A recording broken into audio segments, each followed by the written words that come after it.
भक्तिवेदांत स्वामी महाराज श्रीपाद की जय। अनंत कोटि वैष्णव की जय। नामाचर हरदास ठाकुर की जय। प्रेम से कहो श्री कृष्ण चैतन्य प्रभु नित्यानंद श्री अद्वैत गदाधर श्री वासादि गौर भक्तवृंद की जय। जय श्री श्री राधा कृष्ण गोप गोपीनाथ श्याम कुंद राधा कुंद गिरि गोवर्धन की जय। Nitai Gaur Pramanande Hari Gaur. O glorious assembled devotees, Hare Krishna.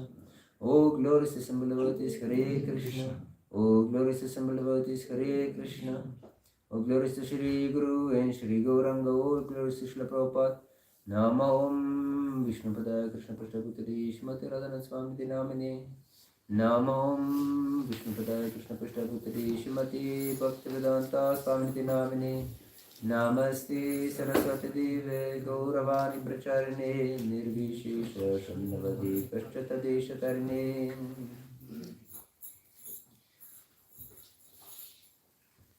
Hare Krishna. Today we are reading from Sri Chaitanya Charitamrita, Adi-Lila, chapter 10, the branches and sub-branches of Chaitanya 3, if I remember correctly. Texts 159 and 160. Jaya Jaya Shri Chaitanya Jaya Nityananda. Jaya Jaya Shri Chaitanya Jaya Nityananda. Jaya Advaita Chandra Jaya Gaura Bhakta Vrinda. Jaya Advaita Chandra Jaya Gaura Bhakta Vrinda. Jaya Jaya Shri Chaitanya Jaya Nityananda. Jaya Jaya Shri Chaitanya Jaya Nityananda. Jaya Advaita Chandra Jaya Gaura Bhakta Vrinda. Jaya Advaita Chandra Jaya Gaura Bhakta Vrinda. Jaya Jaya Shri Chaitanya Jaya Nityananda. Jaya Jaya Shri Chaitanya Jaya Nityananda. Jaya Advaita Chandra Jaya Gaura Bhakta Vrinda. Jaya Advaita Chandra Jaya Gaura Bhakta Vrinda. So we will repeat the second verse, 160. I will read the first one.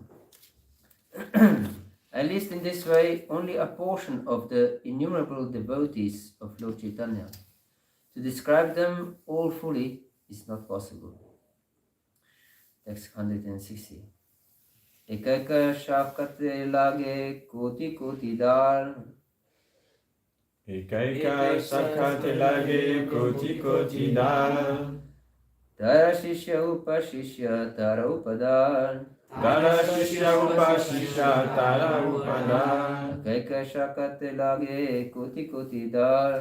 Ekaika sakate lage koti koti dar. Tara shishya upashishya tara upadar. Tara shishya upashishya tara upadar.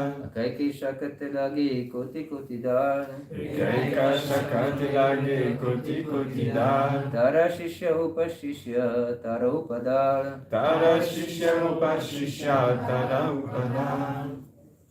Ekaika sakate lage koti koti dar. Ekaika shakate lage koti koti dar. Tara shishya upashishya tara upadar. Tara shishya upashishya tara upadar. Ekaika sakate lage koti koti dar. Ekaika sakate lage koti koti dar. Tara shishya upashishya tara upadar. Tara shishya upashishya tara upadar. Ekaika shakate lage koti koti dar. Ekaika shakate lage koti koti dar. Tara shishya upashishya tara upadar. Tara shishya upashishya tara upadar. Ekaika shakate lage koti koti dar. Ekaika shakate lage koti koti dar. Tara shishya upashishya tara upadar. Tara shishya upashishya tara upadar. Ekaika in each. Shakate branch. Lage grow. Koti koti hundreds and thousands. Dala twigs. Tara his. Shishya disciple. Upashishya Upashishya sub-disciple. Tara his. Upadala upadala sub-branches. sub-branches. Translation and purport by His Divine Grace Srila Prabhupada Ki Jai. From each branch of the tree have grown hundreds and thousands of sub-branches of disciples and grand-disciples. Purport. It was the desire of Lord Chaitanya Mahaprabhu that his cult be spread all over the world. Therefore, there is a great necessity of many disciples of the branches of Sri Chaitanya Mahaprabhu's disciplic succession. His cult should be spread not only in a few villages or in Bengal or in India, but all over the world. It is very much regrettable that complacent so-called devotees criticize the members of the International Society for Krishna Consciousness for accepting sannyas and spreading the cult of Lord Chaitanya all over the world. It is not our business to criticize anyone, but because they try to find fault with this movement, the real truth must be stated. Sri Chaitanya Mahaprabhu wanted devotees all over the world, and Srila Bhaktisiddhanta Saraswati Thakur and Srila Bhakti Vinod Thakur also confirmed this. It is in pursuit of their will that the ISKCON movement is spreading all over the world. Genuine devotees of Lord Chaitanya Mahaprabhu must take pride in the spread of Krishna consciousness movement instead of viciously criticizing its propaganda work. The translation of the verse again. From each branch of the tree have grown hundreds and thousands of sub-branches of disciples and grand-disciples. Om Ajnanatimirandasya Gyananjanashalakaya Chakshurun Militam Yena Tasmai Shri Gurave Namaha Shri Chaitanya Manobishtam स्थापितां येन भूतले स्वयं रूपः कदा मह्यं ददाति स्वपदान्तिकम् वन्देऽहं श्रीगुरो श्रीयुतापदकमलं श्रीगुरुन् वैष्णवंश्च श्रीरूपं साग्रजातां सहगना रघुनन्दन्वितं तं सजीवं साद्वैतं सावधूतं परिजनसहितं कृष्णचैतन्यदेवं श्रीराधा कृष्णपदान् सहगना ललिता श्रीविशाखान्वितांश्च हे कृष्ण करुणा सिन्धो दीनबन्धो जगत्पते गोपेश गोपिका कान्त राधा कान्त नमोऽस्तुते तप्त कंचन गौरांगी राधे वृंदावनेश्वरी वृषाभानुसुते देवी प्रणमामि हरिप्रिये मञ्चकल्पतरुभ्यश्च कृपा सिन्धुभ्यैव च पतितनां पवनेभ्यो वैष्णवेभ्यो नमो नमः श्रीकृष्ण चैतन्य प्रभु नित्यानंद श्री अद्वैता गदाधर श्रीवासादि गौरभक्तवृंद हरे Krishna Krishna Krishna Hare Hare Hare Ram Ram Ram Hare Hare Hare Krishna. So we continue our discussion from Sri Chaitanya Charitamrita on branches and sub-branches of the tree of Lord Chaitanya. Here we can see in these two verses that there are innumerable devotees of Lord Chaitanya, and Prabhupada is also encourages everyone to become one of the branches or twigs, we can say, in this tree. And it's very important to become so, because Lord Chaitanya came to give the most precious gift to all living entities. Actually, he plundered the storehouse of love of God, which is extremely rarely done. Once in a day of Brahma. That means his day is 4,360 million of years, and his night is also as long as this. So it means it's readily available for everyone in 8,600 and how many? 40 million years. It's so rarely given so freely. Yes, that doesn't mean that it's completely impossible to get it in other ages, but it's extremely difficult and confidential. But now he spread it all over the world, and even in these nature dishes where we live. Yes, so even the most insignificant, most lowly people can get this gift. So we should take it extremely seriously, because people are prone to take everything cheaply in Kali Yuga, to take everything externally actually, and thinking that this will make some difference, but it will not. External label has never created any difference actually. What it counts is the change of the heart. Nothing else counts actually. So to become a twig or a branch on the tree of Lord Chaitanya, one must know how to become a branch or a twig. Yes, it's not something cheap. It's given freely. but it's not cheap.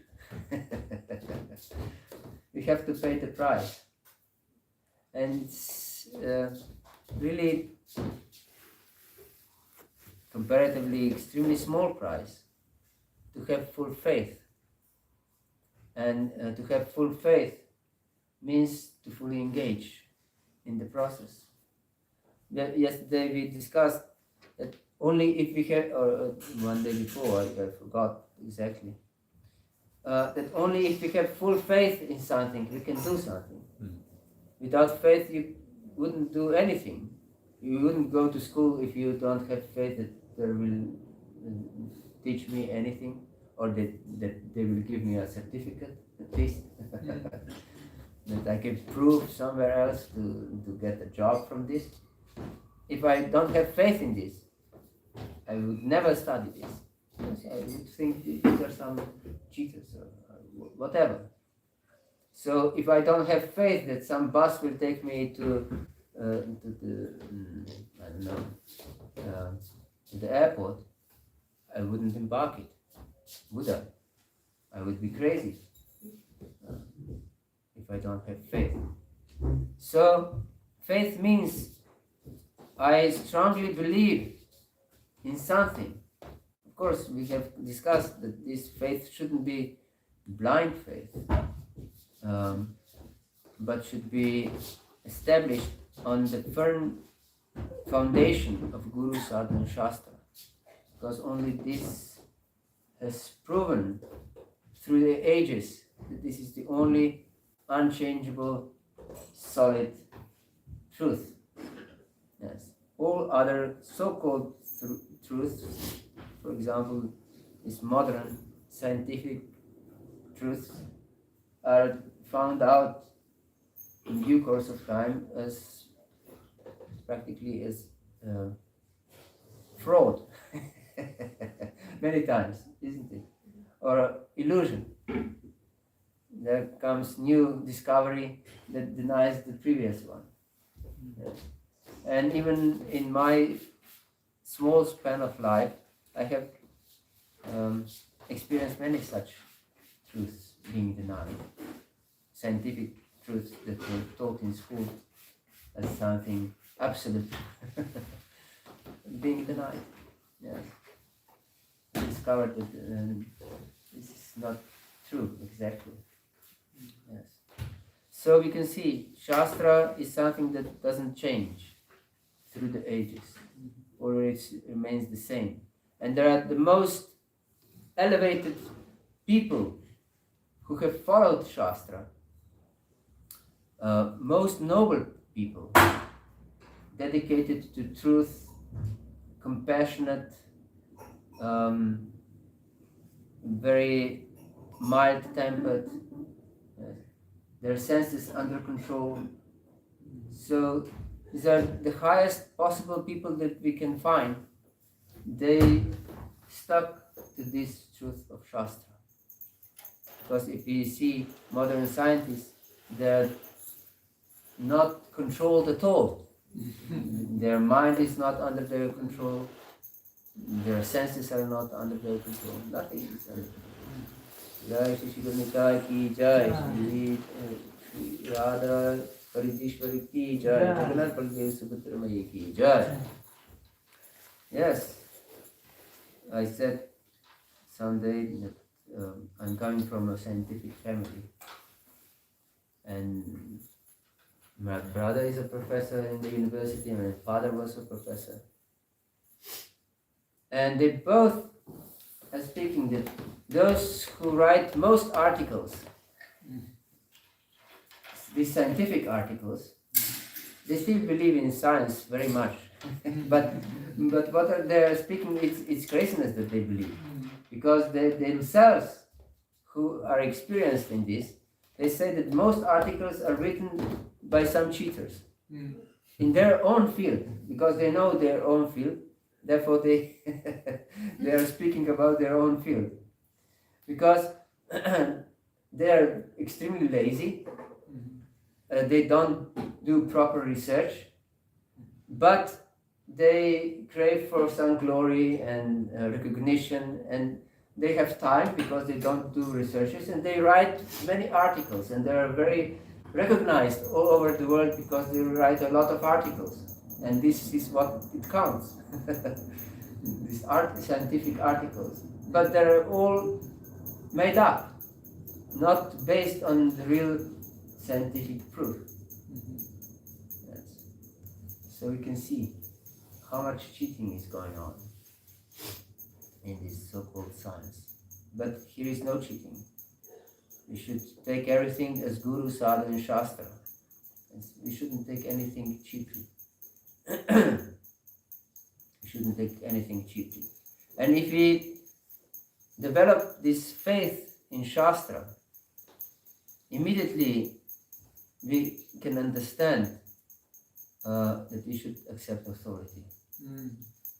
Yes. Adau Shraddha, Tatu Sadhu Sangha. Sadhu Sangha means accepting authority. Yes. Accept authority of Guru. Yes. And then I engage in service. It's very simple. If I have Shraddha in something, then I can do something. Of course.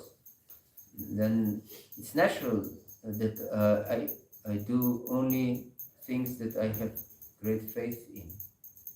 Yes. Of course I have to live in this world, so I perform also some work to support me and my family. But actually we should know that it's only Krishna who supports everyone. Yes. That we are not the supporter. Even if I wouldn't do anything, if I would be unable to do anything, Krishna will still supply everything if you would want to. Yes. This service is not just service with the hands, also chanting is service. Also Smaranam is also service. Shravanam is also service. Many times devotees don't understand properly. They think that only if we do something with our hands is service. Of course, we shouldn't avoid serving with the hands because we are given hands with certain purpose. Krishna has given us all these facilities to use them in his service. So if we have hands, we should use them in the service of the Lord. If we have legs, we should use them in the service of the Lord. If we have mouth, we should use it in the service of the Lord. And our intelligence and our mind, everything should be used as a service to the Lord. Yes. But we should not just, as I said, externally take this designation. I'm a devotee. I'm ISKCON devotee. I'm a part of Lord Chaitanya's tree. No. I may associate externally with ISKCON devotees, ISKCON members, or with any kind of devotee association. If I'm not fully dedicated to service of the Lord, I'm just a dry leaf on the tree. What's the use of a dry leaf? Yes. No use. Because every leaf, every twig, every branch has certain role, certain service. But dry leaf is useless. Yes. Every leaf gives sustenance to the tree, actually. So we should also support the whole tree, support other devotees, support our devotional life. So I stress this regularly, how we are put in certain social role with with a purpose, of course. And therefore, we should know that in every situation that we are in, my only purpose of life is to serve Guru and Krishna. Yes. So, if I'm a father, my foremost duty is to teach my children how to become Krishna conscious. Yes. I have no other duty that would be more important than this. I have to support my family, but foremost duty is to teach them Krishna consciousness. Yes, this is my duty, because only by teaching them Krishna consciousness they can be saved from the clutches of death. Otherwise, they will be butchered by material nature. And if I don't care, I'm like an assistant of a butcher. So I shouldn't be assistant of a butcher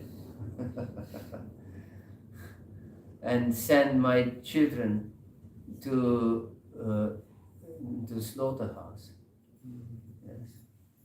And it's the same if I'm a mother also. From the very beginning of conception of a child, mother is the guru of a child. Yes. It's so important role. Yeah. And the child should have this impression from his or her mother, from the very time of conception, that her mother is always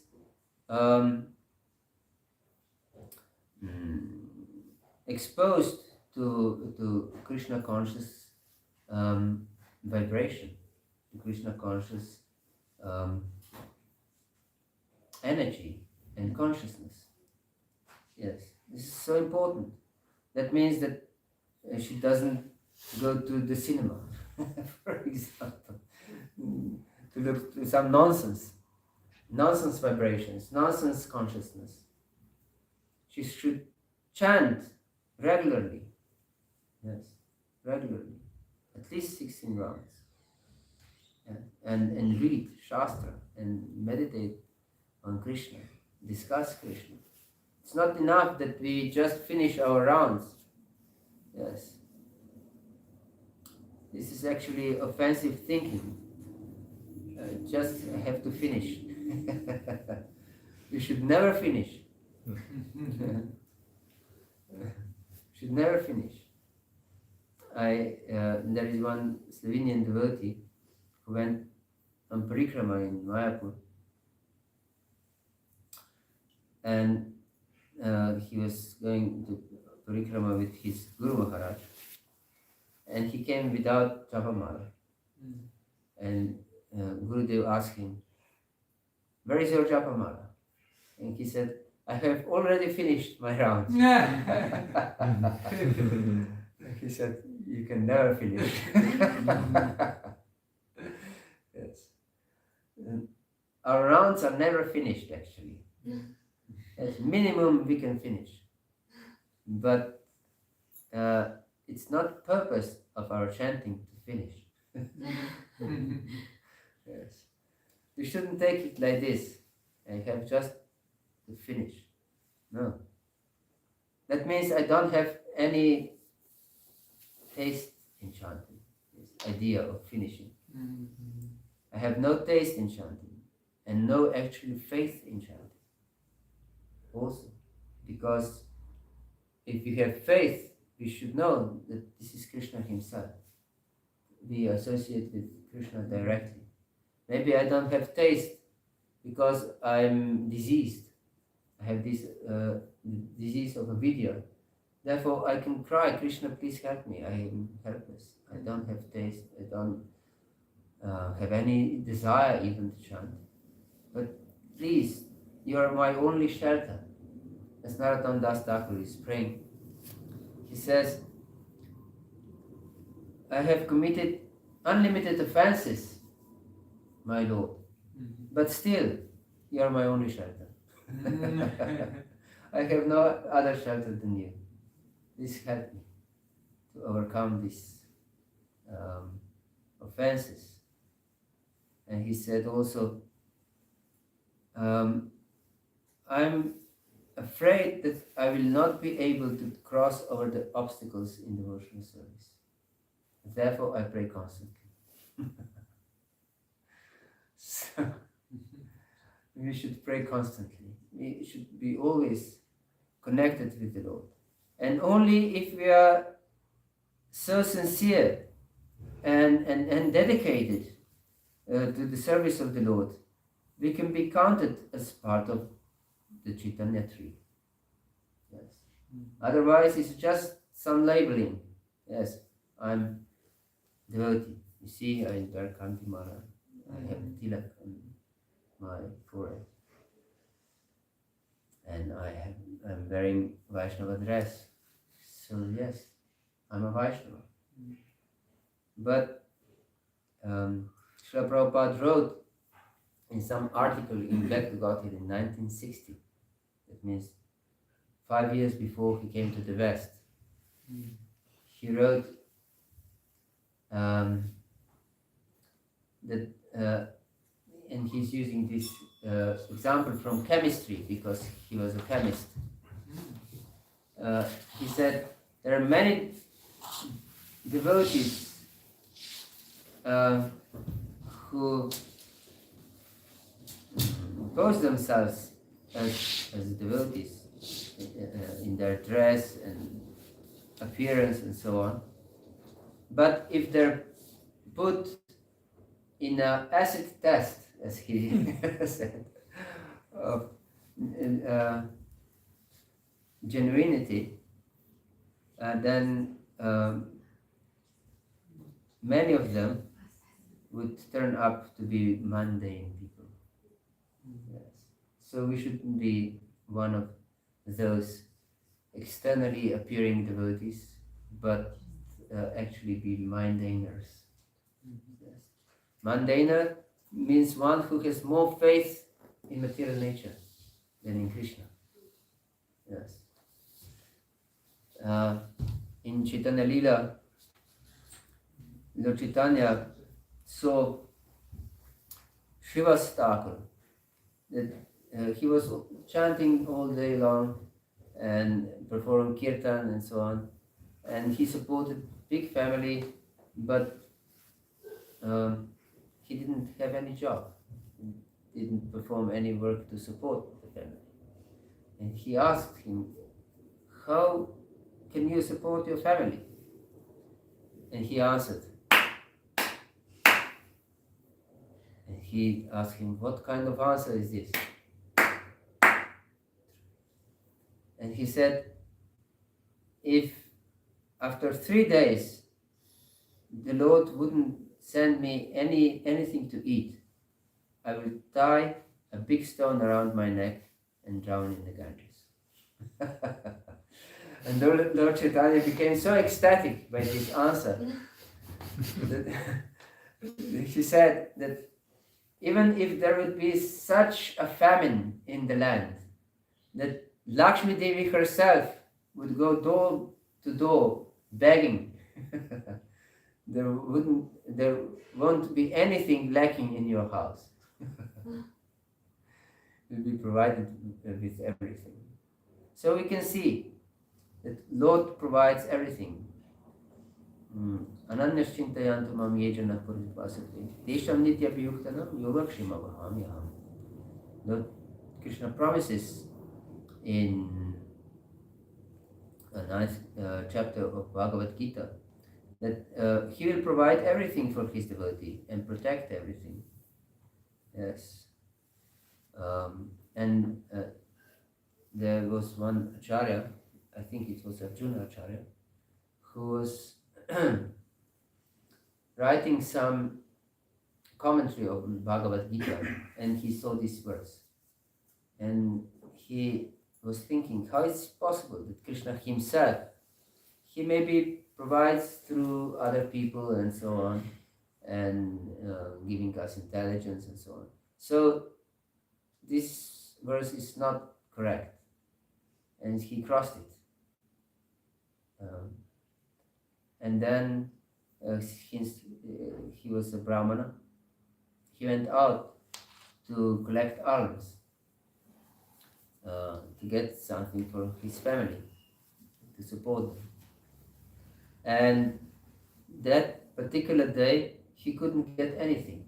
No one gave him anything. But during the time he was out, some boy came with big load of foodstuff. He brought home, and only wife was at home, and she was very surprised to see this extremely lovely boy who brought this great amount of food and other things. And she saw that this boy has this whip lashes on marks of the whip lashes on the back, and she asked him, "What is this? Who did it to you?" And he said, "Your husband sent me that I bring this, and he punished me." And she was extremely disturbed. How it's possible? Otherwise so gentle, my husband is so gentle, but now mercilessly punish this little gentle boy. How is this possible? But then the child suddenly disappeared. And then Arjunacharya came back home and saw that his wife has prepared wonderful feast.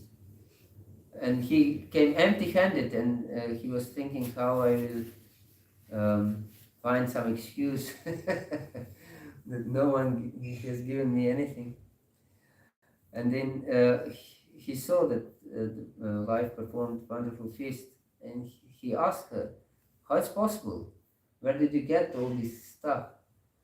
And she was very upset, and she said, "You sent this small poor boy to bring such heavy load of different stuff, and you even punished him mercilessly." And he was surprised. He was taken aback. How is this possible? What's going on? I don't know anything about this. Please explain.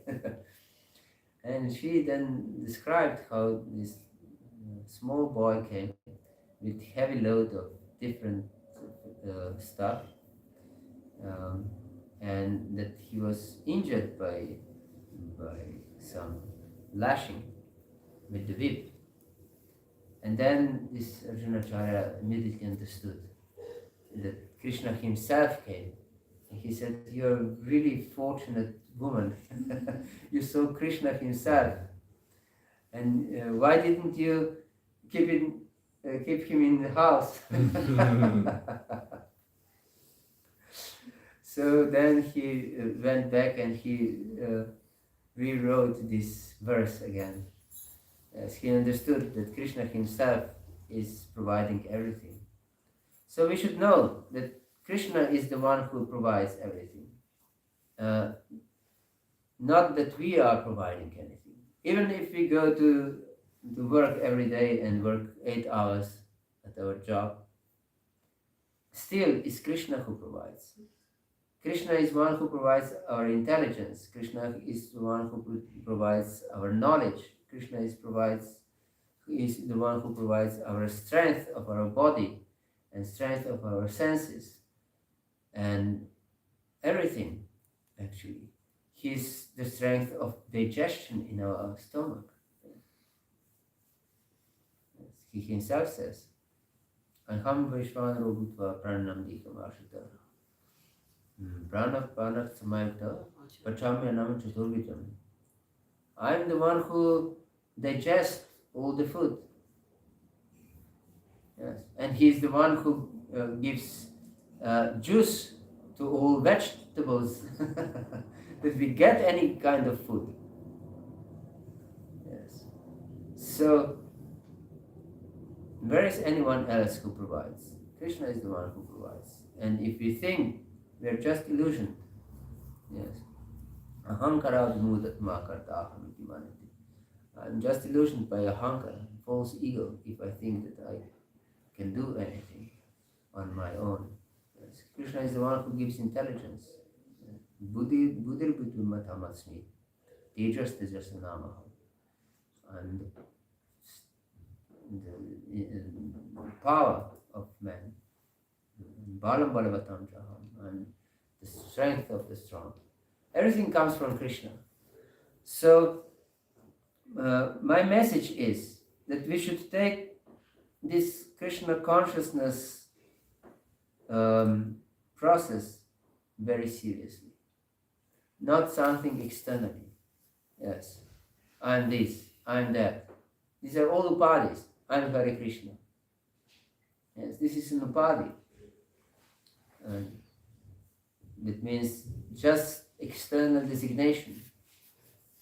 What it really counts is our heart, and it's manifest in our life. So I just want to serve unconditionally, even if I'm neglected, even if I'm kicked around, even if no one recognizes my service. I'm still just a servant. I have no right to complain. Yes, because my master is treating me like this. We should see that Krishna is directing our life, that Krishna is actually teaching us how to surrender completely. Therefore, everyone will be exposed to certain sufferings in life, even if we are devotees, and some maybe even humiliation, because it's beneficial for us, and mistreatment from others. But as long as we will not happily accept all this, we'll be repeatedly put in such circumstances. Because that if I have any grudge towards anyone because of being put in such position, even if they are karmis, that means I didn't understand the basic philosophy, the basic truth, that Krishna is the one who leads my life towards him. And everything actually that is happening to me, pleasant or unpleasant, is his mercy only, and nothing else. Only with such kind of mentality. Therefore, Lord Chaitanya stresses, Trinadapi Sunishana Turori Vasakishana, Amani Namanati Nakirtana. Without this consciousness of utter humility and understanding that everyone else deserves respect, but I, everyone else. That means my husband, my wife, my children, my parents, my friends, my relatives, a stray dog in the street. Everyone else desires respect, but I don't deserve respect. I'm just a servant. Who respects the servant? I should consider myself a servant in every situation. Of course, there may be diseased living entities outside, and we don't serve them according to their whims. I have explained this many times. But we should always have this consciousness. I'm just a servant. I'm just a servant. And this is so important. If I don't have this consciousness, I will definitely expect some honor, some recognition, some proper treatment. Immediately when I expect proper treatment, I'm cheating myself. I have material consciousness. And with material consciousness, I cannot connect with the Lord. And only if I connect with the Lord, I can be counted as a branch. Otherwise, I'm disconnected branch. What's the use of disconnected branch? It's that. Yeah. So we should be living branch, living twig, living leaf. That means that we are connected. But if we are disconnected, we are just dead, maybe living dead. Like this world is full of zombies, living dead. So don't be living dead. Become a devotee. And devotee means to be extremely humble. Yes. Without this humbleness, no one can become a devotee. No one can become a devotee. Yes. And this is austerity. This is austerity. And Krishna explains that there are three kinds of austerities in Bhagavad Gita. Austerity of body, of speech, and of mind. Yeah. And if you want to develop these qualities of the heart, we should perform austerities of the body, speech, and mind.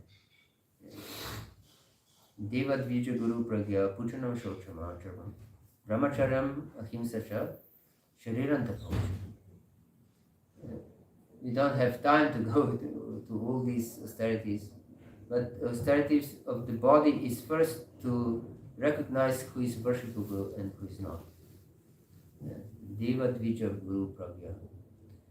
Yes. So they are pujanam. They should be worshipped. The Lord should be worshipped. The teachers, spiritual teachers, spiritual masters should be worshipped. And brahmanas should be worshipped. Yes. And all superiors should be worshipped, actually. Especially the Krishna conscious. And to be very clean, inside and outside. It's very important. And to be inside, our heart should be clean. We should know the philosophy very well. If we don't know the philosophy, our idea of Krishna consciousness will be thwarted. Yes, will be twisted. We will wrongly understand. And I have seen many devotees who wrongly understand philosophy. And therefore they expect honor. It's simple to understand. Yes. Immediately when we don't understand properly, our Krishna consciousness is ruined. Yes. Then becomes something external. Don't be external devotees. Of course, we can be external devotees also, but most important is to be internal devotees, devotees in our heart. Yes. Therefore, we should know a proper philosophy, Sambandha Gyan. The Sambandha Gyan is very much stressed by our acharyas. Because without proper Sambandha Gyan, that we know that we are just a servant, we can never properly perform our abhidaya, our sadhana, our spiritual practice, because we have then wrong ideas. Yes. And wrong ideas about our sadhana. Our sadhya is dependent on our sadhana.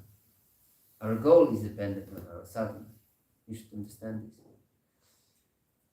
And if we wrongly perform our sadhana, we will never achieve our goal, actually. If our sadhana is not of pure devotional service, our goal will also not be pure devotional service. It's not possible.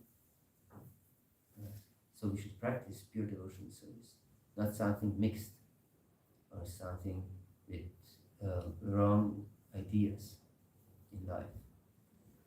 Yes. And then we only can be connected, and only this way possible. Hare Krishna. Hare Krishna. Is there any question or comment or doubt? Yes, please. Hare Krishna, Prabhuji. Thank you very much for your association.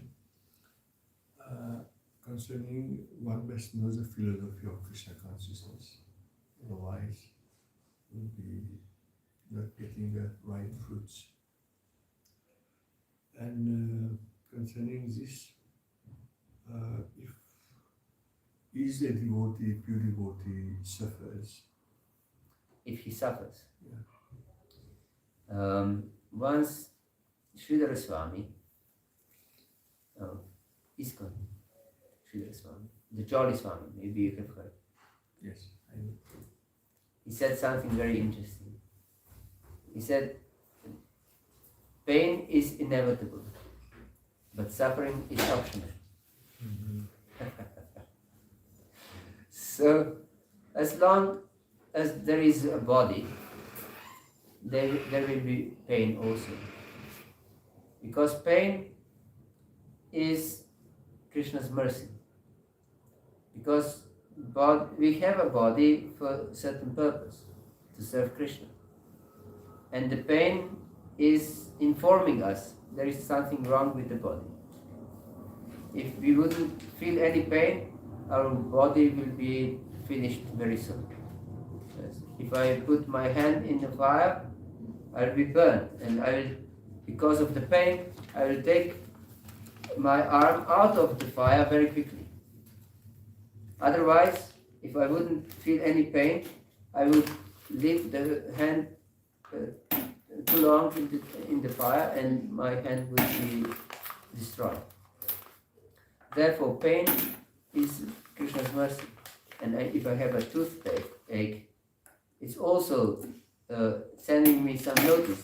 Something is wrong with your tooth. Get it fixed. Yes. And if I wouldn't do this, I would get some serious infection. And these infections from teeth can go to the brain and destroy brain and so on. So it's Krishna's mercy, these different pains. But these sufferings, we suffer if we just are disconnected from Krishna. Understand? Then we take these pains in our life, or if my ego is hurt, it's also pain. Or any other kind of pain, I should take it as Krishna's message to me. That I have to purify my existence. I have to cure myself. If my ego is hurting, that means that my ego is also in the disease condition. So I have to fix it. Like if I have a toothache, I have to fix it. So I should take it with great gratefulness. Anything that is happening that is not pleasant, and of course also pleasant things, I should take it gratefully. Everything I should be grateful for. This is very important, to be grateful, because we should understand that Krishna is lovingly guiding us towards Him in every circumstance, even pleasant or unpleasant. It's Krishna's mercy guiding us. So we should be grateful. Otherwise we are grateful. Yes. So Shastra explained that when one surrenders to Krishna, immediately all suffering is gone.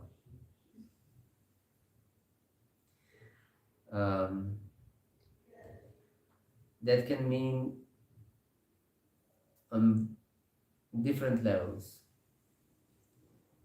If one is completely absorbed, so much so in the Krishna consciousness that he forgets about the body, this is also possible, described in Shastra. That if one is so absorbed in Krishna consciousness that he forgets that he has a body, he doesn't know if he's dressed or not. He's like a drunkard, completely drunk, who also doesn't know if is he at home or somewhere else? He's drunk with Krishna consciousness. Yes. And such a person doesn't know what's going on with the body. But of course, there are also pure devotees on the Paramahamsa level, the highest possible level, who also know what's going on with the body. And they feel the pain in the body. They can feel even these different urges of the body, as hunger, thirst, lust, and other things that are bodily urges. But they take them in relationship with Krishna. Yes. Because they know that the body is Lord's temple, therefore I should take proper care of the body also. And Krishna explains this in 6th chapter of Bhagavad Gita. Yukta hara vikarasya, yukta chishtasya karmasya, yukta swapnavabodhasya, yoga bhavati dukkha. One should be moderate in eating, sleeping, work, recreation, and only then he can devote himself to yoga and be free from all miseries. Yes. And this being free from all miseries doesn't mean that we just give up the body and go to the spiritual world, but our consciousness is transcendental. So by getting transcendental consciousness, even if we feel pain, we'll not suffer in this way that we would lament. Yes, my body is getting sick. My reputation is hurt, or anything like this. Yes. Is this okay? Yes, thank you.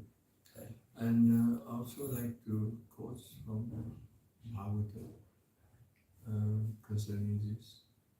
When Parikshit Maharaj was touring,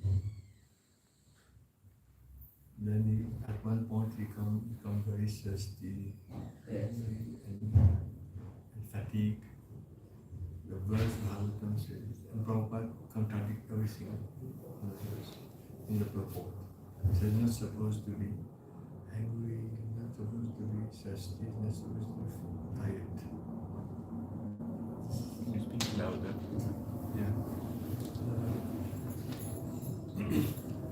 When Parikshit Maharaj was touring, Yes, yes. yes, And he became very thirsty and hungry. angry, and fatigued. Yes. And He came to Prabhupada contradict everything in the purport. He said they're not supposed to be angry, it's not supposed to be fatigued, because they're beautiful. Yes. Still, these things influence the body. We know from so many examples. Also, pure devotees, they feel hunger and fatigue. Pandavas also, when they were in exile. Bhima was extremely hungry. He ate half of everything he received. Although there were 6 in the exile, he ate half of everything. Yes. And they also became thirsty. It's a famous story. They went to this lake and everyone dropped dead because he didn't want to answer the question of this yaksha, except Yudhishthira. So we can see. But devotees should understand that this thirst and hunger and fatigue, they come by Krishna's mercy also, with certain purpose. And therefore it's also recommended, as I mentioned, this Ekadashi fasting is good, because Krishna is teaching us, yes, you're just a servant. You're not entitled to take food. And he's teaching us that your body is very demanding. When we are fasting, we can see how much is body demanding. Maybe it's very unpleasant feeling to be fasting, and it is. Usually it is extremely unpleasant feeling. But it's teaching us something very important, that body is extremely demanding thing, and that we usually serve bodily demands very faithfully, and we don't even consider that it's something strange. Yes, and Parikshit later on, he received the news of being cursed before he came to his palace. So he just went to the bank of the Ganges and fasted till the end, with no water, no food, no sleep. So after this, the Lord, and he wasn't disturbed at that time. Before, he was extremely disturbed, so much so that he put this dead snake around Shami Krish's neck. But later on, it was easy to him to tolerate thirst and hunger. Of course, again by Krishna's mercy. So it's actually Krishna who is giving us these different sufferings or pains, we can say. And therefore we should accept them very gratefully and welcome them with happy heart. And try to learn something from them, because Krishna is giving us these pains not because he's some sort of a sadist, but with certain purpose, to teach us some lesson. Yes, to teach us some lesson. So as long as we feel some pains, we should know that Krishna is teaching me something. I should take a lesson from this pain. Yes. And if he wants us to be relieved from pain, this is also his mercy. So the devotee doesn't bother if he feels pain or not. He tries to get a lesson from it. Yes. I have to cure something. This is the purpose of the pain, is to cure something. Yes. Hare Krishna. Thank you. Yes, please. On this same topic, with Vasumati Manjari, we recently read in the Lilamrita the moment when Srila Prabhupada, after being disappointed with the missed opportunity of opening the Krishna Balaram Mandir, which was not ready at all, there was a situation where Prabhupada in Vrindavan was very sick. He developed malaria disease. Yes. And at this moment, for the first time, he expressed to his disciples that the reason for this sickness, his deep sickness, is actually because 80% of his leaders are not following the rules and regulations. This is the direct root of his disease, he was mentioning like that. Yes. And so we can see here that there is a lesson, a big lesson for everyone also. We have a big responsibility if we aspire to be disciples, or if we are disciples, or if we follow Srila Prabhupada's footsteps, to be serious with rules, regulations, with our practice. And also after that, devotees started to chant like 24-hour kirtan in many temples all over the world, and For Prabhupada's recovery. yes, for Prabhupada's recovery. So there are many purposes in one situation, and we can see how Krishna is inspiring us through Srila Prabhupada, through his pure devotees, to be more serious, to be Yes. coming back home closer and as soon as possible. Yes. Krishna performs many things with one move, usually. So he's teaching the followers to be very strict. If we are a true follower, we shouldn't be cause of suffering of our master. If we are a servant, he is extremely bad servant if he causes suffering to his master. And also he teaches the master not to accept unqualified servants. Yes, so whenever there is a pain, is some disease that should be mitigated, should be cured. And of course, ultimately our life will be taken away. And this is also not pleasant experience. It's most traumatic experience actually, leaving the body, because everything is stopped, just stops working. Our lungs are stopping working, our kidneys are failing, our liver is failing. We don't hear properly, we can't see properly, we can't breathe properly. Hardly. Many of dying people, they have extremely dry mouth, but they can't drink anything. Yes. Traumatic experience. So Krishna is sending us these different pains during our life just to train ourselves that even is in such a reversal, I'm trained to think of Krishna. Otherwise, it will not be possible to think of Krishna at the time of death. Yes. Because we have the experience.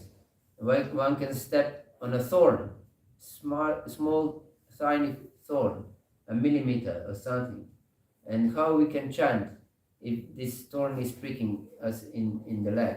Very difficult. Our whole consciousness goes to this prick in our leg, isn't it? We have to get it out. So how much more traumatic experience is dying when everything is wrong in our body?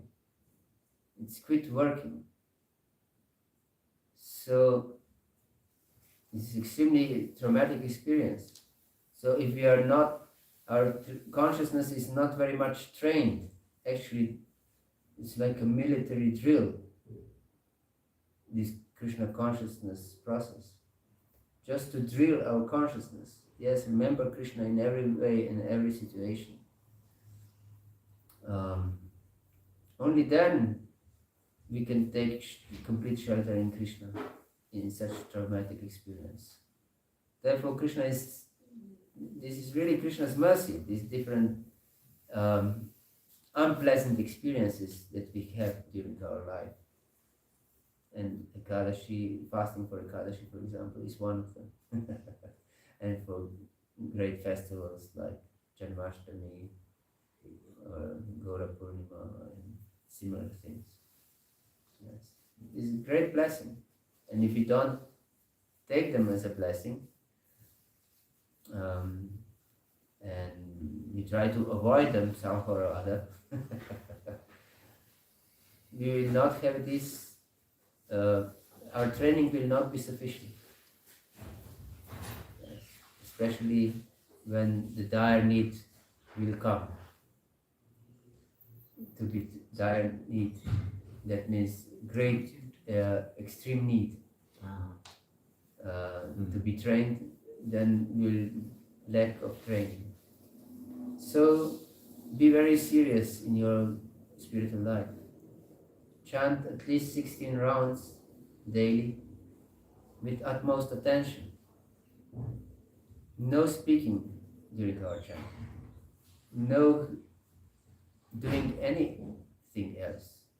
Not seeing our phone. What to speak of scrolling? Yes. Nothing. Just chant.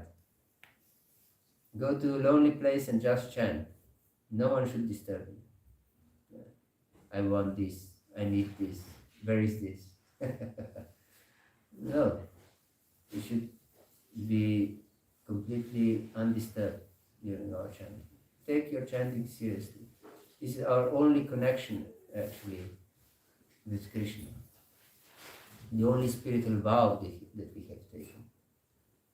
To chant without offense. At least 60 rounds. There are no limit how many rounds. But limit in the minimum there is. At least 60.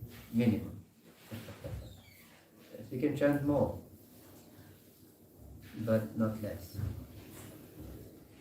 So we should take this extremely seriously. Even if we have small children. I have my own experience.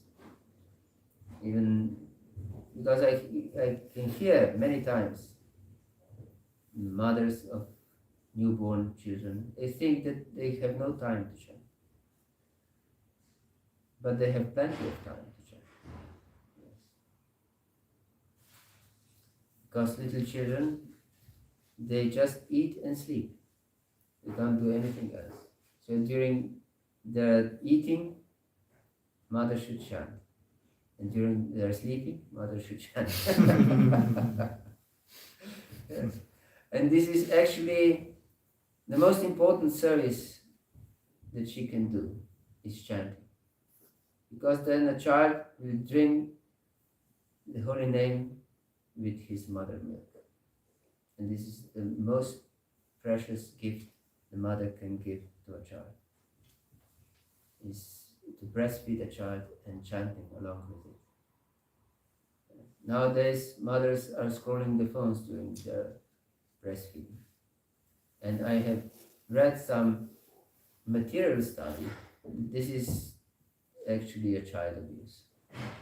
Because a child, when it's breastfed, is searching for connection with the eyes to the mother. And mother's eyes are not fixed on the child, but somewhere else. And so it's a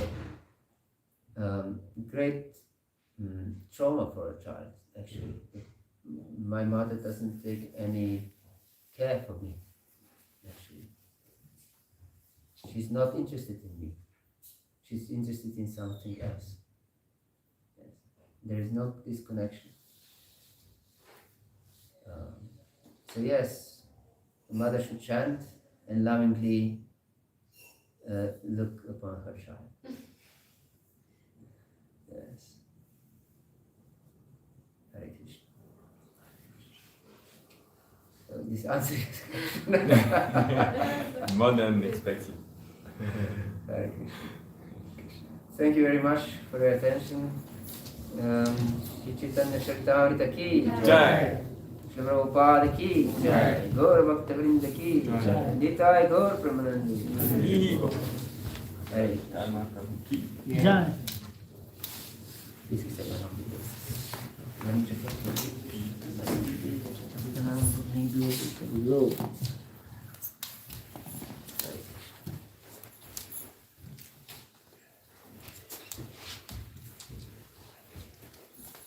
So today at 1.